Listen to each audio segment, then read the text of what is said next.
Good evening friends. दहेज मामले में संलिप्तता के आधार पर सरकारी पद पर नियुक्ति से इनकार नहीं किया जा सकता। ये इलाहाबाद हाई कोर्ट का ही और एकदम करंट जजमेंट है। अगर आप लोगों को चाहिए तो आप लोग हमसे व्हाट्सएप पे संपर्क करेंगे तो आप लोगों को प्रोवाइड की जाएगी।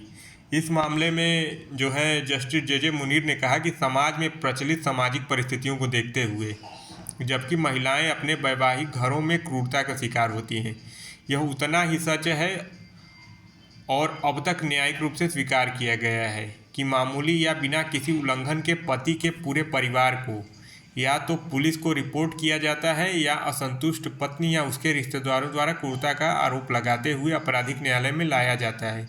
क्या इस तरह के मामले में एक सार्वजनिक परीक्षा के माध्यम से अपनी योग्यता के आधार पर चुने गए उम्मीदवार, जिसकी अन्यथा एक साफ छपी है, एक उम्मीदवार जो अपनी योग्यता से परीक्षा दे के आया है और जो मुख्य धारा के समाज का हिस्सा है, को सार्वजनिक रोजगार के विशेषाधिकारों से वंचित किया जाना चाहिए।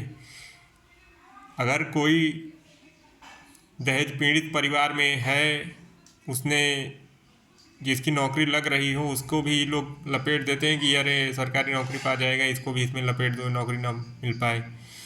दहेज के मामले में तो अगर संलिप्तता के आरोप लगता है, FIR होती है, उससे कोई फर्क नहीं पड़ता।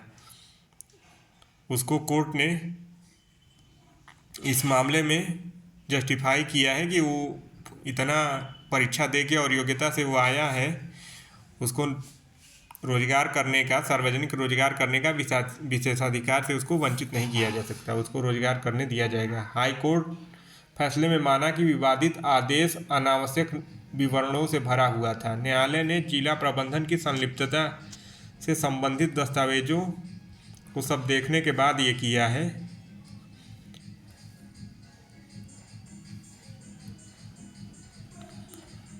इसमें न्यायालय ने यह भी किया, क्या याचिकाकर्ता को रोजगार का अधिकार नहीं, रोजगार से वंचित किया जाना चाहिए। ऐसा तो है नहीं कि याचिकाकर्ता को, जबकि उसकी कोई आपराधिक पृष्ठभूमि भी नहीं है, उस पर एक मामूली दहेज मामले में संलिप्तता का आरोप लगा है। दहेज के मामलों की जटिल प्रकृति को देखते हुए न्यायालय ने माना कि जहां आरोप गंभीर नहीं थे और मिलीभगत स्थापित नहीं की जा सकी, याचिकाकर्ता को उसी के आधार पर रोजगार से वंचित नहीं किया जा सकता। न्यायालय ने माना कि याचिकाकर्ता ने अपने नियोक्ताओं से कोई तथ्य नहीं छिपाया था, क्योंकि जब उसने पद के लिए आवेदन किया था तो उसने कोई तथ्य जो है छिपाया भी नहीं था। जस्टिस मुनीर ने कहा कि याचिकाकर्ता का आपराधिक इतिहास भी नहीं है, ये हमने आपको पहले ही बताया था कि नहीं है। और साथ ही इस संबंध में न्यायालय ने अवतार सिंह बनाम यूनियन ऑफ इंडिया और अन्य में सर्वोच्च न्यायालय के फैसले पर भरोसा किया और माना कि चूंकि याचिकाकर्ता ने कोई जानकारी नहीं दी, इसलिए वह दोषी नहीं है, एक तथ्य जिस पर प्रतिवादियों ने विवाद नहीं किया।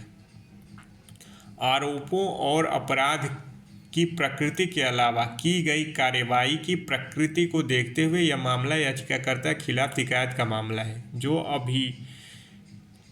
अभियुक्त है, जो अभियोक्ता के पति का भाई है, जो जिन्होंने FIR किया है, जो महिला है, उनका वो एक तरह से देवर है।